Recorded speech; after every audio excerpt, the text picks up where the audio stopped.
नमस्कार दोस्तों।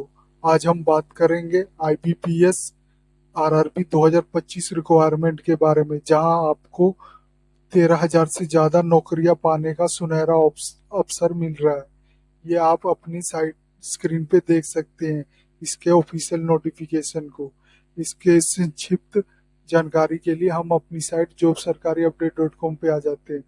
इसका लिंक मैं वीडियो डिस्क्रिप्शन में दे दूंगा। अगर आपने इसके लिंक को डाउनलोड करना है या फिर इसकी जानकारी को आपने सही दोबारा पढ़ना है तो आप यहाँ पे क्लिक करके भी चेक कर सकते हैं। इसके इम्पोर्टेंट इंफॉर्मेशन की बात करूं तो इसका इम्पोर्टेंट डेट है जो स्टार्ट हो रहा है 1 तारीख 9वें महीने 2025 से है, और लास्ट डेट अप्लाई करने की है 21 तारीख 9वें महीने 2025 तक है। और इसका जो प्री एग्जाम डेट होगा वो नवंबर दिसंबर 2025 तक होगा। मेन एग्जाम होगा दिसंबर 2025 और जनवरी 2026 के बीच में होगा।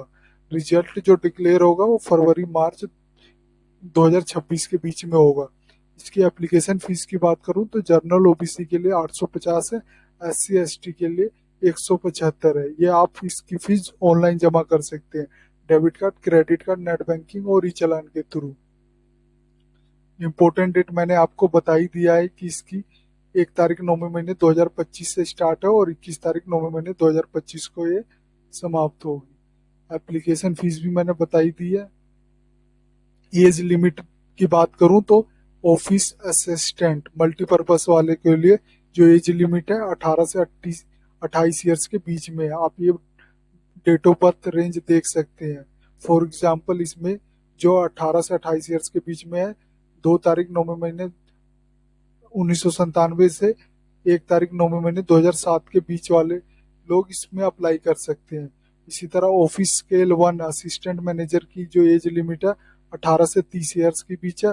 ऑफिस स्केल सेकंड मैनेजर की जो एज लिमिट है 21 से 32 ईयर्स के बीच में है।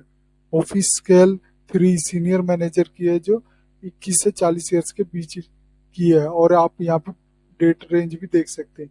एज रिलैक्सेशन भी है, जैसे मान लो SC ST के लिए 5 ईयर एक्स्ट्रा है, OBC नॉन क्रीमी लेयर के लिए 3 ईयर्स है, PWBD के लिए 10 ईयर एक्स्ट्रा है, एक्स सर्विसमैन के लिए 3 ईयर्स एक्स्ट्रा है। मैक्सिमम 50 ईयर्स से पहले का होनी चाहिए। एक्स सर्विसमैन कमिश्नर ऑफिसर के लिए 5 ईयर्स एक्स्ट्रा है।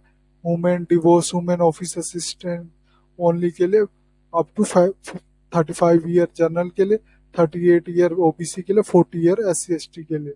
एजुकेशन क्वालिफिकेशन की बात करूं तो ऑफिस असिस्टेंट के लिए जो एजुकेशन रिक्वायर्ड है वो bachelor degree in any discipline plus उसे लोकल लैंग्वेज का पता होना चाहिए। इसमें एक्सपीरियंस की कोई जरूरत नहीं है। ऑफिस स्केल 1 असिस्टेंट मैनेजर के लिए bachelor degree in any discipline plus local language proficiency होगी। Preference of agriculture, IT management, law, economy, ETC। इसमें भी एक्सपीरियंस की रिक्वायर्ड नहीं है। Office scale 2 general book banking के लिए बैचलर डिग्री मिनिमम 50% मार्क होना चाहिए और प्लस प्रेफरेंस फील्ड होना चाहिए। 2 years of office in bank और फाइनेंशियल इंस्टीट्यूशन में एक्सपीरियंस होना चाहिए। Office scale for second IT officer के लिए bachelor in electronics computer science IT minimum 50% marks होना चाहिए। 1 ईयर का रिलेवेंट एक्सपीरियंस होना चाहिए इस फील्ड में। इसी तरह ऑफिस स्केल के सेकंड के लिए आप देख सकते हैं सर्टिफाइड एसोसिएट फॉर्म ICAI से 1 ईयर का एक्सपीरियंस होना चाहिए as a CA। Office scale second का लॉ ऑफिसर का देख सकते हैं, law degree minimum 50% mark, 2 year का एज अ एडवोकेट और लॉ ऑफिसर का एक्सपीरियंस होना चाहिए। ऑफिस स्केल सेकंड के लिए भी CA और MBA इन फाइनेंस होना चाहिए, 1 ईयर का एक्सपीरियंस होना चाहिए। Office scale second marketing officer के लिए MBA इज मार्केटिंग होनी चाहिए और 1 ईयर का रिलेवेंट एक्सपीरियंस होना चाहिए अपनी फील्ड में।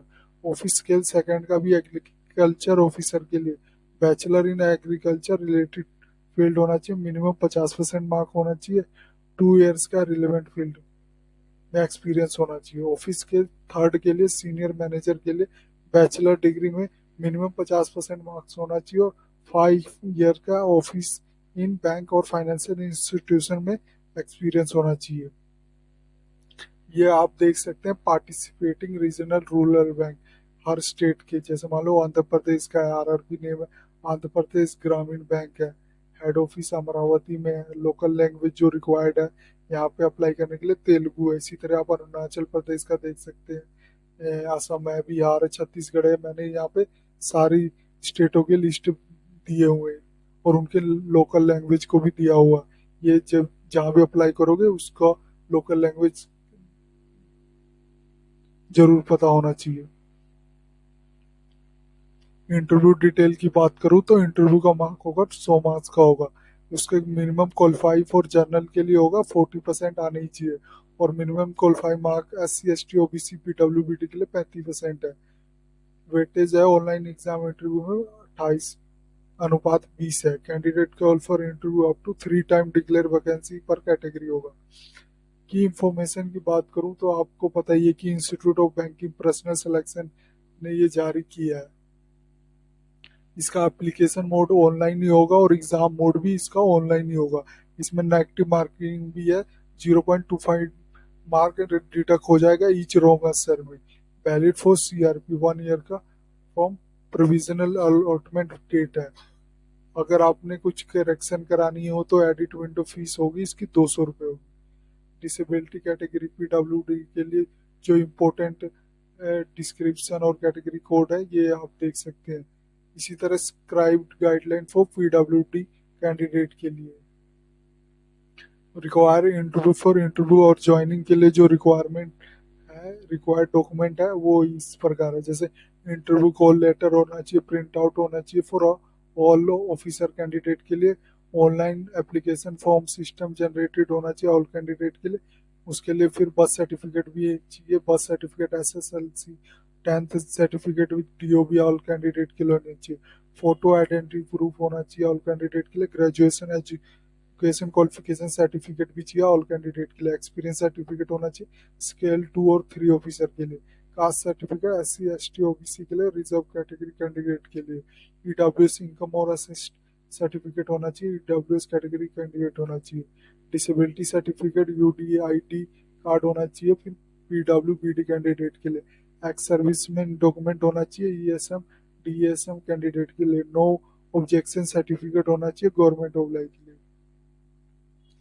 इम्पोर्टेंट इंस्ट्रक्शन की बात करूँ तो multiple application, only one application पर क्रेडिट अलाउड होना चाहिए। Latest valid application we do not allowed fees one paid will not be refund. जो आप फीस पे कर देंगे उसके बाद नॉट रिफंड होगा। इसी तरह आप देख सकते हैं कि फोटोग्राफी रिक्वायर्ड है जिसका साइज इतना होना चाहिए 4.5 सेंटीमीटर 3.5 सेंटीमीटर है। बायोमेट्रिक वेरिफिकेशन होना चाहिए, right thumb impression culture of multiple stage होगा। आधार रिक्वायरमेंट है, valid Aadhaar card. Advice for CRP process के लिए ट्विन स्टेट डिक्लेरेशन है, must be declare if candidate twins brother और सिस्टर है। एग्जामिनेशन मीडियम बाय स्टेट होगा, ये आप देख सकते हैं जिस स्टेट में एग्जामिनेशन है। जैसे मान लो आंध्र प्रदेश में है, इसमें जो अवेलेबल एग्जामिनेशन मीडियम है इस हिंदी हिंदी तेलुगु में आएगा, और अरुणाचल प्रदेश में इंग्लिश हिंदी में आएगा। इसी तरह सारे स्टेट के दिए हुए आप देख सकते हैं। उत्तराखंड के लिए इंग्लिश हिंदी में आएगा पेपर, वेस्ट बंगाल के लिए इंग्लिश हिंदी बंगाली में आप चूज कर सकते हैं। सिलेक्शन प्रोसेस बाय पोस्ट की बात करूं तो ऑफिस असिस्टेंट मल्टीपर्पज के लिए पहले सिलेक्शन प्रोसेस, पहले प्री एग्जाम होगा, फिर मेन एग्जाम होगा, प्रोफेशनल अलॉटमेंट होगा, main exam mark only. Office scale 1 के लिए प्री एग्जाम होगा, मेन एग्जाम होगा, फिर इंटरव्यू होगा, फिर प्रोविजनल अलॉटमेंट होगा। मेन एग्जाम होगा 80% का, इंटरव्यू होगा 20% का। ऑफिस स्केल 2 के लिए ऑल स्पेशलाइजेशन की सिंगल एग्जाम होगा, फिर इंटरव्यू होगा, फिर प्रोविजनल अलॉटमेंट होगा। सिंगल एग्जाम का 80% जुड़ेगा और इंटरव्यू का 20% जुड़ेगा। ऑफिस स्केल 3 के लिए सिंगल एग्जाम इंटरव्यू होगा, फिर प्रोविजनल अलॉटमेंट होगा। सिंगल एग्जाम में 80% जुड़ेगा, इंटरव्यू 20% जुड़ेगा, 20% जुड़ेगा। EWS क्राइटेरिया होगी जो आप देख सकते हैं, एनुअल फैमिली इनकम होनी चाहिए जो 8 लाख से कम होगी। इसी तरह और भी देख सकते हैं, ये सारे दिए हुए। Item not allowed in examination centre, जो आपको एग्जामिनेशन सेंटर में नहीं ले जाना है, जैसे textual material, pages, pencil box, communication device में आ जाता है। Mobile phone, bluetooth earphone, microphone app, pager, health band, personal item में आ जाता है goggles, hand bag, hair pin, hair band, belt, cap. Contact, अगर आपने किसी तरह इसको कॉन्टैक्ट करना है या फिर कोई भी जानकारी लेनी है ऑफिशियली, तो ये आप इसको ऑफिशियल साइट है, और क्वेरी है कोई आपको, तो आप इस लिंक पे जाके अपनी क्वेरी सबमिट कर सकते हैं। कंडक्ट ऑर्गेनाइजेशन का नाम है जो institute of banking personal selection है। मेन एग्जाम स्ट्रक्चर की बात करें तो ये देख सकते हैं ऑफिस असिस्टेंट के लिए और मल्टीपर्पज वाले के लिए कुछ इस प्रकार है। को रीजनिंग में ये जो 40 मार्क्स आएगा, मार्क्स 50 मार्क्स का है, ड्यूरेशन 30 मिनट में करना है। कंप्यूटर नॉलेज भी होना चाहिए, जो 40 क्वेश्चन आएंगे 20 मार्क का होगा। जनरल अवेयरनेस का है, 40 मार्क्स का होगा, क्वेश्चन भी 40 आएंगे, 15 मिनट में करना होगा। हिंदी इंग्लिश लैंग्वेज में 40 मार्क का क्वेश्चन आएंगे, 40 मार्क है और 30 मिनट में करना होगा। न्यूमेरिकल एबिलिटी में भी 40 मार्क का 40 क्वेश्चन आएंगे जो 50 मार्क के होंगे, 30 मिनट में करना होगा।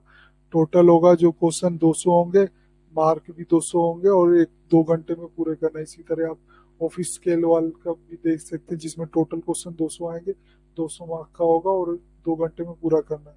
इसी तरह सिंगल लेवल एग्जामिनेशन स्ट्रक्चर भी देख सकते हैं ऑफिसर स्केल सेकंड और थर्ड के लिए। जो 200 मार्क का क्वेश्चन आएगा, 200 मार्क का मार्क होगा और 2 घंटे में पूरा करना है। इसी तरह आप सीनियर मैनेजर का भी देख सकते हैं, 200 क्वेश्चन आएंगे, 200 मार्क का और 2 घंटे में करना होगा। ये आप देख सकते हैं office scale second specialist cadre examination में जो सब्जेक्ट आएंगे, प्रोफेशनल नॉलेज आएगा, reasoning, finance, English, Hindi language, computer knowledge, quantitative aptitude और डीआई आएगा। ये आप देख सकते हैं कि कितने कितने आए मार्क्स के और कितने कितने टाइम ड्यूरेशन में ये खत्म करना है। अगर आपको इसको अप्लाई फॉर स्केल 1, 2 और 3 के लिए करना है तो क्लिक करके आप इसके इसके ऑफिशियल साइट पे जाके अप्लाई कर सकते हैं। इसी तरह अगर आपने नॉर्मल अप्लाई करना था तो ये यहाँ पे क्लिक करके इसके नॉर्मल वाले का ओपन हो जाएगा। इसी तरह अगर डाउनलोड नोटिफिकेशन करना है तो क्लिक करके इसका ऑफिशियल नोटिफिकेशन का लिंक मैंने लगा दिया, आप इसके ध्यान से पूरा पढ़ सकते हैं जो भी बातें आपको जाननी होगी। ऑफिशियल वेबसाइट पे जाना है तो क्लिक करके आप इसके ऑफिशियल वेबसाइट पे जा सकते हैं। ये थी जानकारी IBPS RRB 2025 की रिक्वायरमेंट के बारे में। अगर ये जानकारी आपको अच्छी लगे तो please like and subscribe my channel. धन्यवाद।